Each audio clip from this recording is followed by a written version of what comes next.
పెట్టలకు వచ్చేటప్పుడు సెలక్షన్ ఎలా చేసేవాళ్ళు? నాన్న వాళ్ళు కానివ్వండి, ఆ తరం బ్యాచ్ ఎలా ఉండేది? ఇప్పుడు ఎలా చేసేవాళ్ళు? నాన్నగారు వాళ్ళు కొంచెం హెవీ సైజులే సెలెక్ట్ చేసుకునేవాళ్ళు. వాళ్ళకి పెద్ద బాడీ ఉండాలి పెట్టకి. వాళ్ళకి తోకతో సంబంధం లేదు. వాళ్ళకి కింద తోక ఉందా, పై తోక ఉందా, ఏం సంబంధం లేదు. వాళ్ళకి ఎలా ఉండాలంటే పెద్ద ఏళ్ళు బారు ఉండాలి, పెద్ద సైజు ఉండాలి పెట్టకి పెద్ద కన్ను ఉండాలి. చిలగడ ఎక్కువ శాతం వాళ్ళు చిలగడ సెలెక్ట్ చేసుకునేవాళ్ళు. అవి మన బ్రీడ్లు ఉండటం కూడా చిలగడాలే ఉండేవి, మండిని ఇష్టపడేవాళ్ళు కాదు. చిలగడాలు ఉండేవి. అప్పట్లో నాన్నగారు పెద్ద జుట్లు అయితే కోసేసేవాళ్ళు. మాకు తెలుసు, బ్లేడ్ పెట్టి చక్కగా కోసేవాళ్ళు. ఆయన తడిపేసేసి నలిపేసి కోసేవాళ్ళు. మేమే పట్టుకునేవాళ్ళం. ముగ్గురు మగపిల్లమే కదా, ఆయనకి ఇబ్బంది ఉంది. ఆయన ఏం చేసే పని ఉండేది కదా. మొత్తం మేమే నీళ్లు పెట్టినాయి, మేత పెట్టినాయి, అది ఇంటి దగ్గర మేమే తయారు చేసేవాళ్ళం అన్నమాట.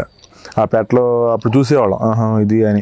ఇప్పుడు మేమైతే ఎలా సెలెక్ట్ చేసుకుంటామంటే రెక్క బాగుండాలి, బాడీ స్ట్రెంగ్త్ ఉండాలి, కన్ను మెరక్కన్ను ఉండాలి, మొహం చిన్నదై ఉండాలి, పాదాలు చాలా పర్ఫెక్ట్గా ఉండాలి, బారు ఉండాలి, ఏళ్ళు బారు ఉండాలి, ల్యాండింగ్ బాగుండాలి, ఇక్కడి నుంచి ఇక్కడికి బారు ఉండాలి, ఈ స్ట్రెంగ్త్ ఉండాలి, ఈ మజిల్ స్ట్రెంగ్త్ ఉండాలి పెట్టకి. అన్నీ చూసుకొని దాని తండ్రి లక్షణాలు, దాని తల్లి లక్షణాలు ఇవన్నీ చూసుకొని మనం ఈరోజు కోడి పిల్లలు చేపిస్తాం అన్నమాట.